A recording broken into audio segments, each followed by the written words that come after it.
Durante las tormentas solares, nuestro Sol libera enormes cantidades de energía que dispersa por el espacio partículas cargadas eléctricamente.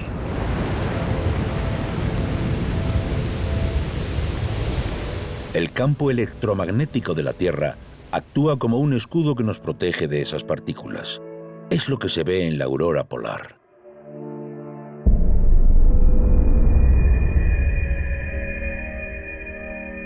Pero los satélites son como patos de feria, a merced de sus efectos. La radiación solar puede borrar sus sistemas de navegación. A pesar de estar protegidos por una cubierta de alta tecnología hecha con oro, se calcula que las fulguraciones solares destruyen al menos una docena de satélites cada año, convirtiéndolos en basura espacial.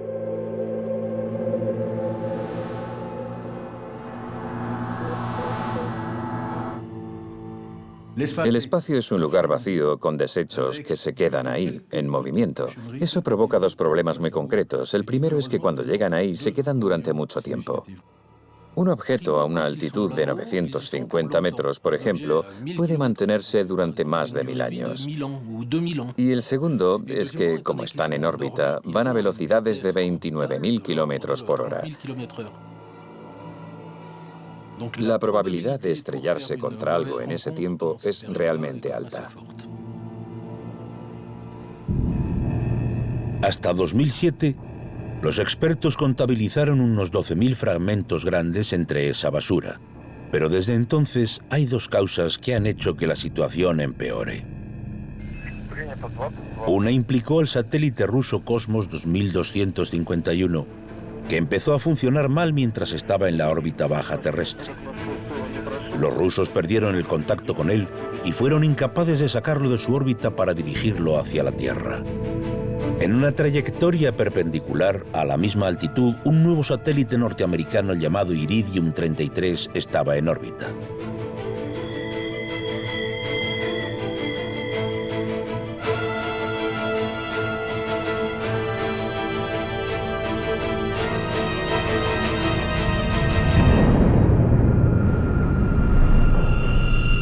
El impacto esparció fragmentos en todas direcciones. Alrededor de 3.000 que tenían más de 7 centímetros y varios miles de menor tamaño fueron lanzados al espacio, creando una amenaza para todos los dispositivos de la órbita baja terrestre. Esta colisión demuestra que un objeto fuera de control en la órbita más baja es un peligro para todos los satélites operativos. Otro suceso digno de la Guerra de las Galaxias tuvo lugar cuando China decidió destruir deliberadamente un satélite meteorológico que ya no estaba en funcionamiento, utilizando un misil balístico equipado con un rastreador de infrarrojos y una cabeza explosiva.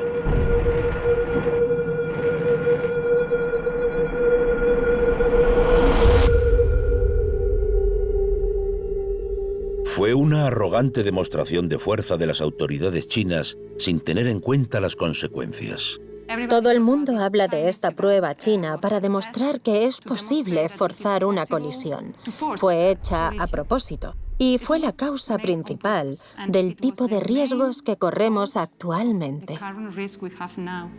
Como resultado de estos dos sucesos, en 2010 había más de 17.000 fragmentos grandes de basura dando vueltas alrededor de la Tierra. Y algunos de esos fragmentos no son de satélites, sino de cohetes. En el depósito de combustible de un cohete normal que coloca satélites en órbita, puedes tener una cámara con oxígeno líquido y otra con hidrógeno líquido. Es fácil recordar del colegio que cuando estos dos gases se mezclan se convierten en óxido nitroso y explota. Y eso ocurre en el espacio una y otra vez. No se utiliza hasta la última gota de combustible. El combustible sobrante se mezcla y en lugar de tener un fragmento grande intacto, nos encontramos con miles de trocitos que se quedan en órbita. Esta basura prolifera como una pandemia y genera todavía más basura.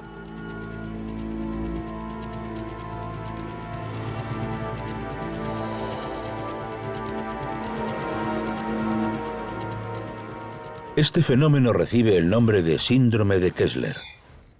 en honor al consultor de la NASA que lo describió, lo analizó y lo cuantificó. La cantidad de objetos en órbita que tenemos en este momento es suficiente para que cada 10 años 2 de ellos choquen y aumente considerablemente la fragmentación. Don Kessler anunció este escenario en 1978. Desde entonces se ha revelado como cierto en varias ocasiones. Igual que la colisión del Cosmos y el Iridium en 2009, se espera que cada 5 años nos encontremos con colisiones entre objetos grandes y fragmentos grandes que pueden producir más basura.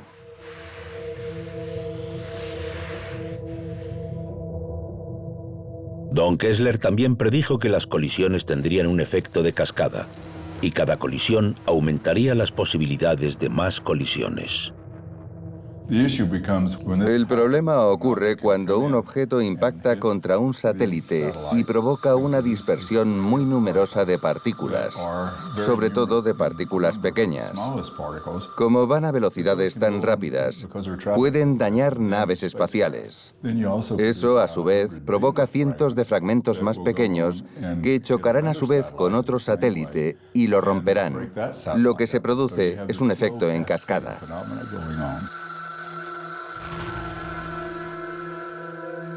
Esta teoría se demostró en 1996, cuando un fragmento de un cohete Ariane lanzado 10 años antes se cruzó en el camino de un satélite militar francés llamado CERIS.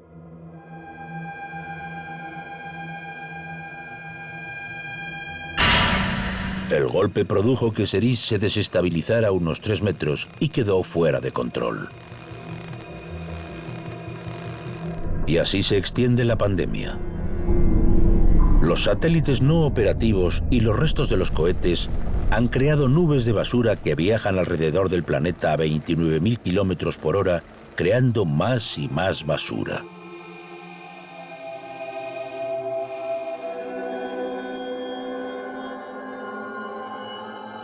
Esta proliferación puede poner en peligro muchas actividades en la Tierra. Es fácil olvidar que los satélites son fundamentales en nuestra vida cotidiana.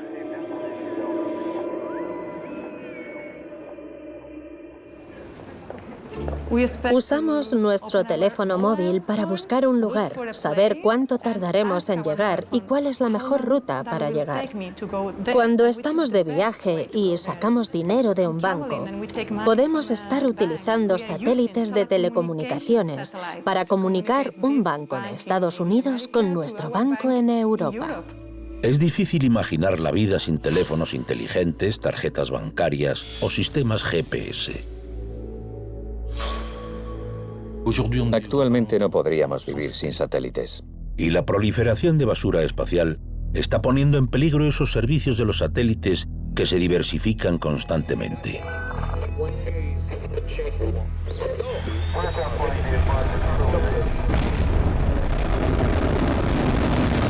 Las agencias espaciales tienen que asumir grandes riesgos cada vez que realizan un lanzamiento,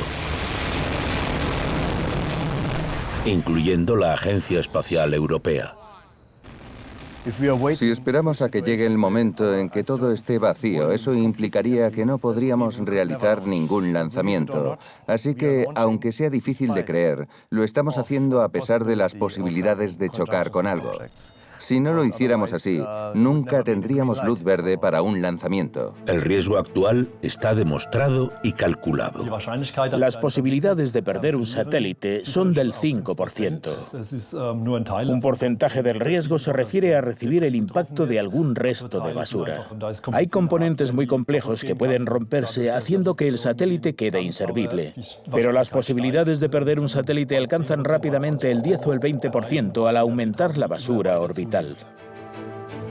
La Agencia Espacial Europea calcula que el riesgo de colisión aumentará al 20% en el año 2038. Es decir, que 1 de cada 5 satélites no completará su misión. Es un porcentaje muy elevado. Las agencias espaciales deben buscar formas de sortear este campo de minas y detectar los restos en órbita. Desde 1957, los Estados Unidos han estado utilizando una red de vigilancia espacial para predecir cuándo y dónde entrarán los restos espaciales en la atmósfera terrestre. Han creado un catálogo de restos que están en órbita y lo utilizan para determinar a qué país pertenecen los objetos que entran en la atmósfera. También permite avisar a la NASA si hay riesgo de que interfiera con sus propios satélites.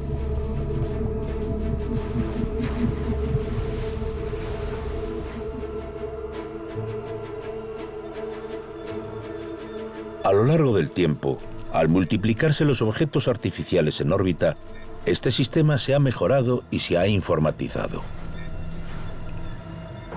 Pero en Europa no se estableció un sistema de vigilancia espacial similar hasta 40 años después. En 1996, cuando los restos del cohete Ariane dañaron el satélite militar Ceres, el ministro francés de Defensa implantó un sistema llamado Graves.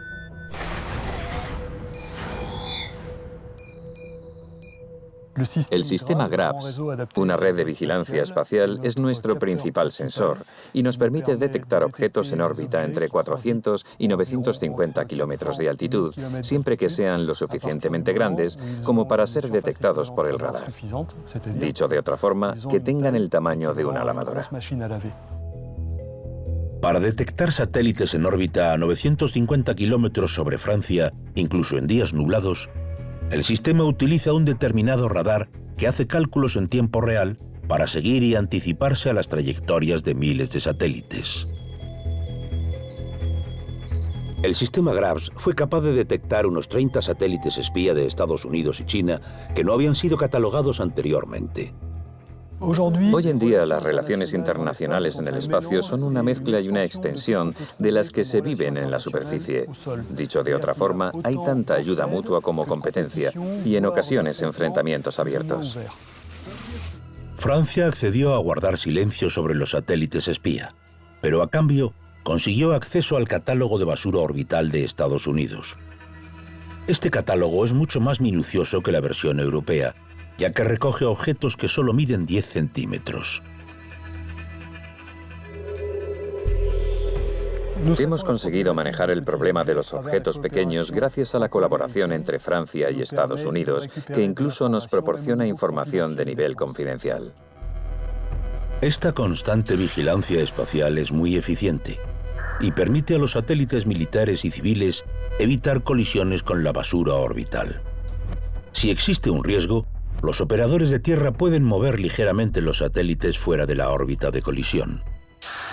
Estas maniobras se realizan cada vez más habitualmente, sobre todo en lo referido al mayor satélite de todos los tiempos, la Estación Espacial Internacional. Este satélite habitado se encuentra varias veces al año amenazado por restos de basura espacial.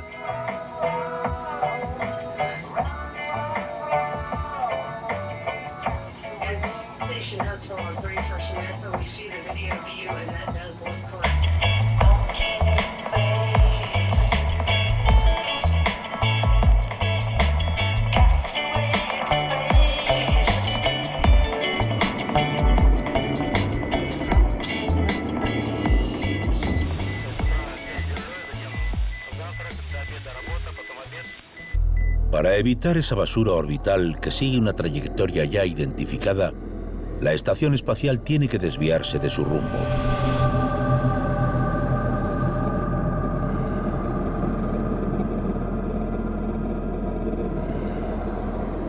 En 2012, evitó un fragmento de la colisión entre los satélites Iridium y Cosmos ocurrida 3 años antes.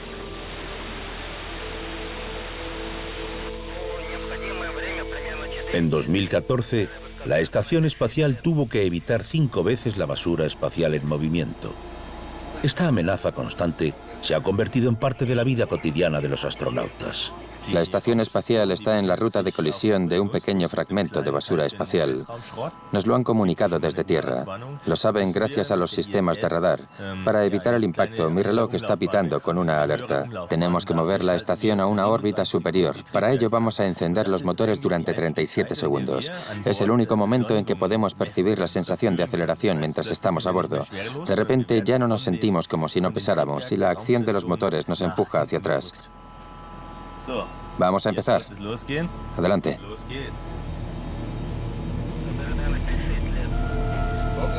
Vamos allá. Empieza el juego. Vamos, vamos, empieza el juego.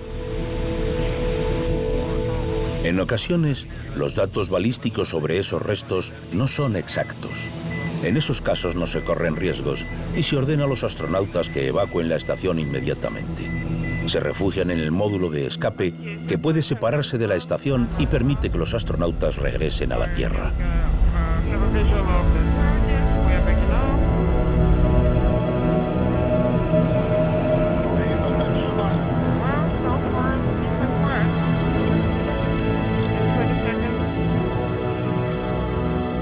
Pero la evacuación no es necesaria siempre. Con frecuencia hay residuos orbitales que no se detectan si miden menos de 10 centímetros. Actualmente hay millones de fragmentos de basura que son demasiado pequeños para que los radares puedan seguirlos. Para evitar esta amenaza, los satélites y la estación espacial necesitan protección. En Friburgo, Alemania, los científicos del Instituto Fraunhofer prueban materiales que sirvan de escudo usando un acelerador superrápido llamado cañón espacial. Este cañón espacial dispara pequeñas bolas metálicas contra varios materiales de protección. Esta serie de cámaras reproducen las condiciones del espacio. Están llenas de gases ligeros y aceleran las bolas a la misma velocidad que tiene la basura orbital, 29.000 kilómetros por hora. A esta velocidad, el comportamiento de las colisiones es muy diferente al que se da en la Tierra, por ejemplo en un accidente de coche. Cuando un coche impacta contra un muro o contra otro coche a 50 kilómetros por hora, se deforma y se crean miles de fragmentos.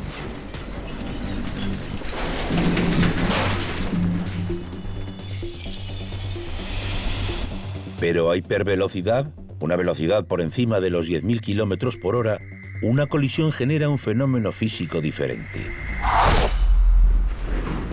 En un impacto a alta velocidad, la partícula se fragmenta, así que algunas partes quedan vaporizadas e ionizadas.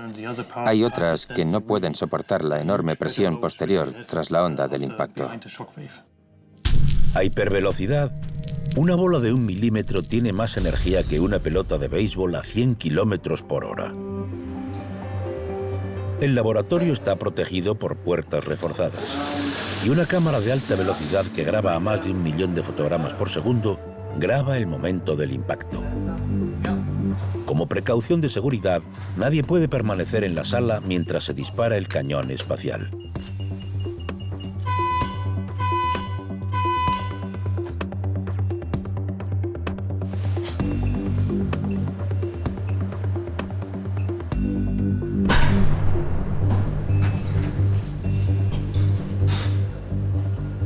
Posteriormente se analizan los resultados de las pruebas sobre los diferentes componentes de un satélite.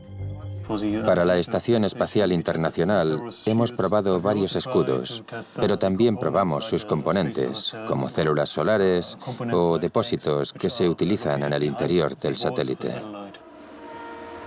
Utilizando imágenes a cámara ultralenta, el equipo del cañón espacial consigue entender y crear un modelo de lo que ocurre durante una colisión. Su trabajo les permite crear estructuras que son al mismo tiempo ligeras y resistentes a impactos de hipervelocidad. Han demostrado que doblando o triplicando las capas de aislamiento, se pueden proteger los componentes de los satélites golpeados por fragmentos de tamaño inferior a los 10 centímetros. La primera capa rompe el fragmento que impacta. La segunda disipa su energía y protege la tercera capa. Gracias a estos experimentos, los científicos han sido capaces de diseñar satélites resistentes a pequeños fragmentos de basura. Pero todavía no podemos proteger a los astronautas cuando están fuera de su vehículo durante los paseos espaciales. Están expuestos a pequeños fragmentos que por su velocidad no pueden ser detectados por el radar ni vistos por el ojo humano. El más mínimo impacto podría perforar el traje de un astronauta y causarle una muerte inmediata.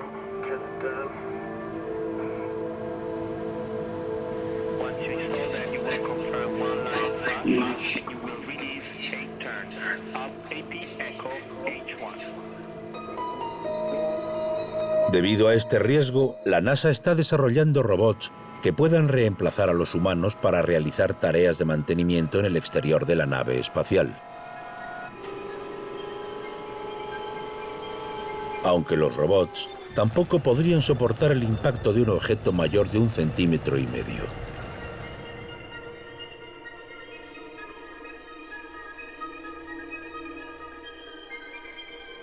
Obviamente, cuanto menos basura haya, mejor. Muchos países han intentado establecer reglas para evitar la proliferación de la basura espacial, igual que han hecho con las armas nucleares. Por ejemplo, a los operadores de los satélites se les pide que vacíen todo el combustible que quede en ellos. Todos los cohetes están equipados con sistemas para expulsar o quemar el exceso de combustible. Este sistema se comprueba antes de cada lanzamiento. Los satélites tienen una vida útil limitada a 25 años en órbita. Y finalmente, los objetos en la órbita baja terrestre que no se desintegren al reentrar en la atmósfera deben ser dirigidos a zonas amplias del océano para el impacto final. Sin embargo, estas reglas no se respetan en todas las ocasiones, sobre todo porque no existe ningún organismo que sancione a quienes no las siguen. Y según pasa el tiempo, la cantidad de basura aumenta.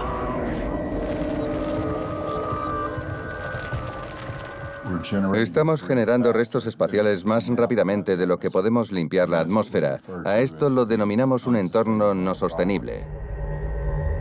Solo hay una solución real para este problema: recoger toda esa basura que orbita alrededor de la Tierra. Es necesario recuperar algunos de los objetos que hemos dejado en órbita.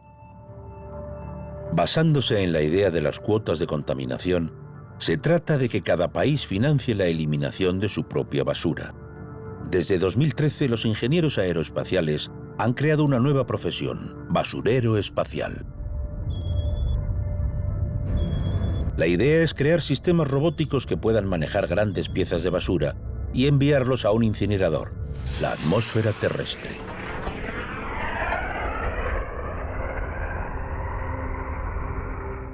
La dificultad de la tarea estriba en que la basura orbital se mueve como un asteroide, girando a causa de la gravedad.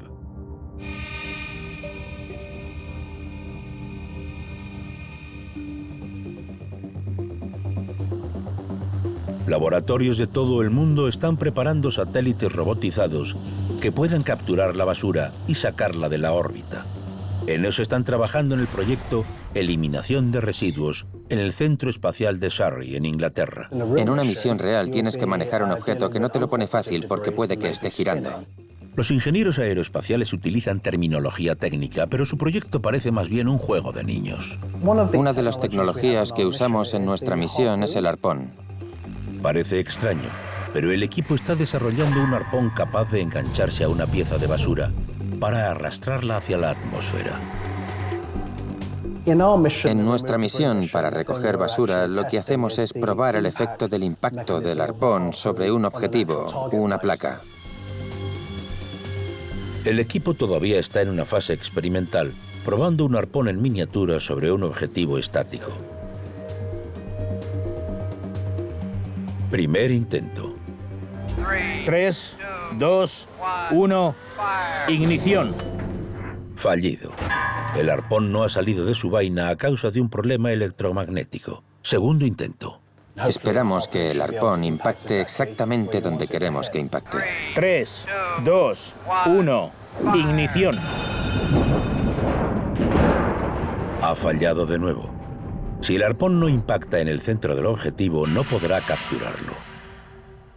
Según los científicos, la caza de restos debería ser más fácil en el espacio que en la Tierra. Cuando estemos en el espacio, gracias a la falta de gravedad, la alineación debería ser mucho mejor que en las pruebas que hacemos en la Tierra. El método de ensayo y error es un proceso muy largo, pero paso a paso, el equipo va mejorando su sistema. Las primeras pruebas a escala real en el espacio se realizarán en 2020. El arpón no es la única herramienta concebida por los ingenieros aeroespaciales.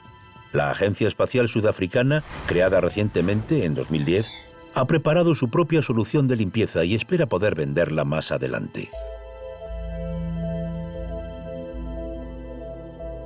Uno de sus proyectos incluye construir un pequeño satélite capaz de desplegar sus tentáculos para capturar los restos. Su nombre es Medusa.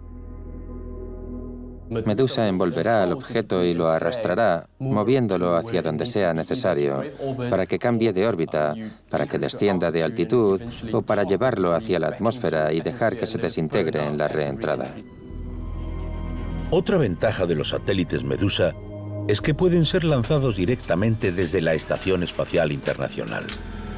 Medusa es muy ligero, pesa unos 175 gramos y está diseñado para que se pueda montar desde CubeSats. Un CubeSat es un pequeño satélite multiusos de forma cúbica que mide unos 10 centímetros. Ha sido desarrollado por una universidad californiana y se pueden lanzar muchos a la vez, lo que reduce los costes. Son una bendición para investigadores que no tienen otra forma de realizar experimentos en el espacio.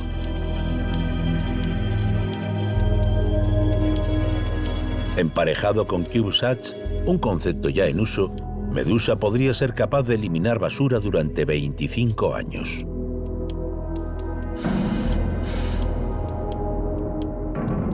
En este momento hay muchas propuestas, como los arpones. Algunos solo se pueden usar una vez, lo activas y si fallas lo pierdes. Lo que hace que Medusa sea un sistema único es que permite realizar múltiples intentos. La idea es utilizarlo muchas veces para eliminar pequeños objetivos. El inconveniente de Medusa es que solo funciona con pequeños restos de basura espacial.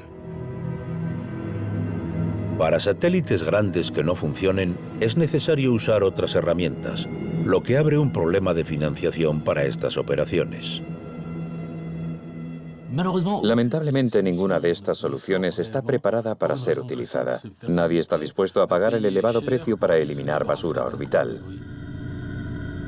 Cuanto mayor sea, más problemas causará, porque cualquier daño que sufra creará más basura.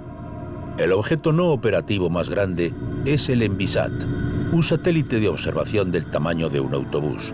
Fue lanzado en 2002 por la Agencia Espacial Europea. En aquel momento, la agencia estaba intentando conseguir los mayores beneficios de su inversión, pero actualmente Rudi Geryen se distancia de las decisiones de sus antecesores. Querían maximizar el beneficio. Utilizaron hasta la última gota de combustible para sus operaciones en lugar de utilizar una parte para sacarlo de la órbita. Ese fue el problema. Cuando fue construido, era el satélite de observación más grande jamás construido. Tras 5 años de actividad y 50.000 órbitas alrededor de la Tierra, deberían haberlo sacado de la órbita. Pero sus operadores decidieron ampliar su misión.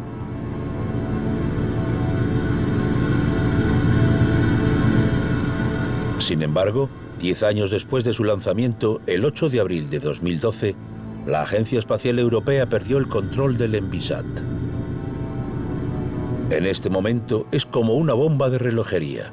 Cruza trayectorias utilizadas por satélites que sí están operativos.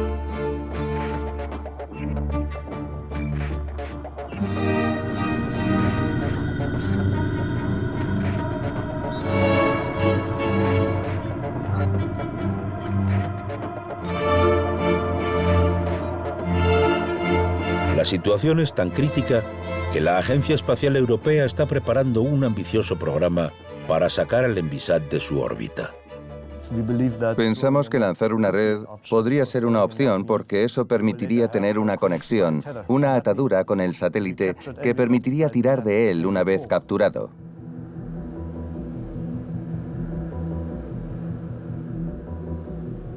Para probar esta red espacial, los ingenieros utilizan un avión en el que recrean las condiciones de falta de gravedad del espacio.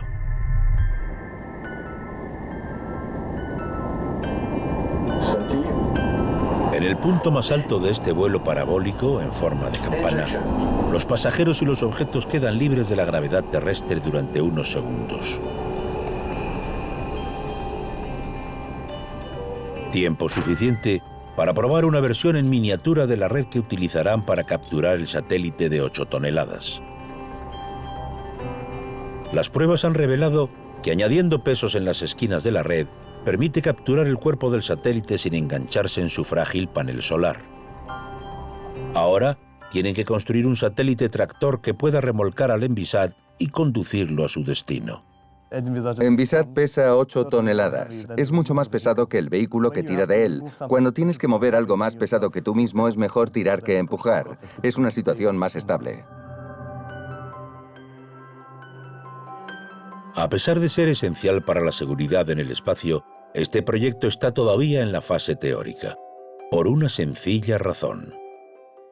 Hemos estudiado el problema para encontrar una solución, pero costaría 500 millones de euros.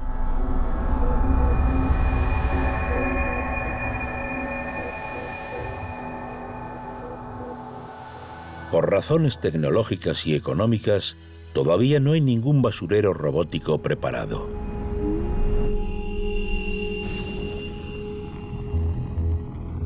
Para que pueda funcionar, la operación de limpieza debería ser gratuita, como si fuera un pasajero adicional en una misión. Lo que parece muy prometedor es lo que llamamos remolcador espacial. El remolcador espacial tendría que ser multifuncional, una especie de navaja suiza espacial. El lunes recargas un satélite, el martes repara otro, el miércoles revisa un satélite, el jueves realiza el mantenimiento y el viernes regresa a la Tierra. Y cuando regresa a la Tierra podría recoger algo de basura espacial y enviarla contra la atmósfera. Sin embargo, según los ingenieros de Airbus, que están desarrollando los remolcadores espaciales, sigue habiendo problemas tecnológicos. Lo que no podemos hacer ahora es un encuentro programado con un objeto que no ha sido diseñado con ese propósito, como un satélite viejo o un fragmento de basura espacial. Un encuentro es un contacto organizado y controlado entre dos objetos espaciales. Necesitamos desarrollar nuevas tecnologías autónomas que puedan gestionarse por sí mismas. Estaría basado en sensores de visión que escanearían el entorno y analizarían los contenidos de las imágenes que capturan. El análisis de los datos detectaría las partes de los objetos que nos interesan para ser capaces de capturarlos y manipularlos. El proyecto del remolcador espacial todavía está en estudio, pero gracias a la elevada financiación que ha conseguido, el primer sistema eficiente de limpieza podría estar en uso en 2025. Además de la Agencia Espacial Europea y el Envisat, los remolcadores espaciales podrían encontrar más clientes.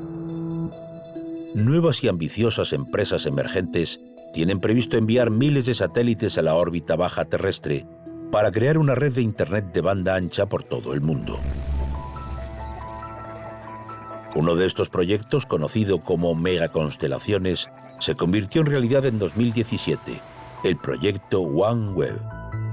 Un emprendedor visionario consiguió convencer a algunos gigantes de Internet norteamericanos, además de la empresa europea Airbus, para realizar enormes inversiones en la fabricación de una serie de casi 1000 satélites. Su objetivo, garantizar el acceso a Internet desde las zonas más remotas del planeta. OneWeb ha diseñado, está construyendo y pronto lanzará una constelación de satélites para terminar con la brecha digital. Proveerá de acceso de banda ancha a la mitad del planeta, a los 4.000 millones de personas que actualmente no tienen ese acceso. En la constelación inicial vamos a tener 882 satélites. Es casi el número de satélites operativos que hay actualmente en órbita. Y esta enorme cantidad es una fuente de preocupación para los especialistas en basura orbital. Hay proyectos para nuevas megaconstelaciones, por ejemplo, OneWeb, y no hablamos de que vayan a lanzar 100 satélites, sino 1000. Boeing, SpaceX.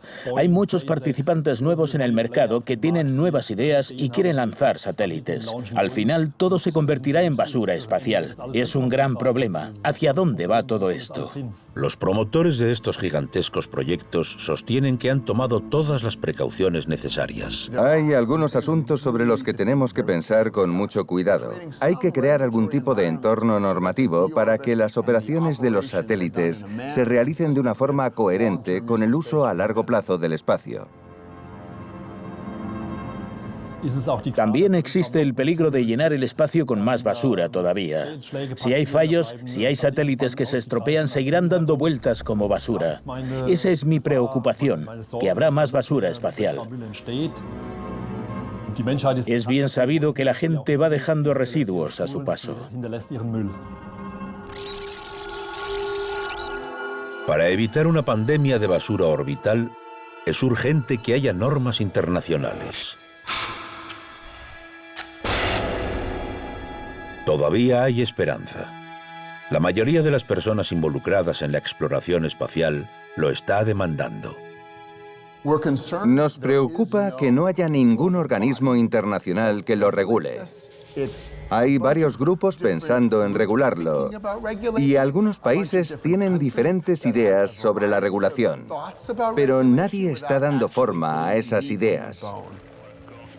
La solución tendrá que venir de arriba, de las Naciones Unidas, legislando y exigiendo a la gente que se involucre en la limpieza del espacio. Mientras esperamos que se aplique al espacio un sistema de cuotas de contaminación, la basura orbital es una gran preocupación para los operadores de los satélites. Aunque en la Tierra hay poca gente que esté al tanto del problema, algún día, dentro de poco, nuestras vidas podrían empezar a girar descontroladas.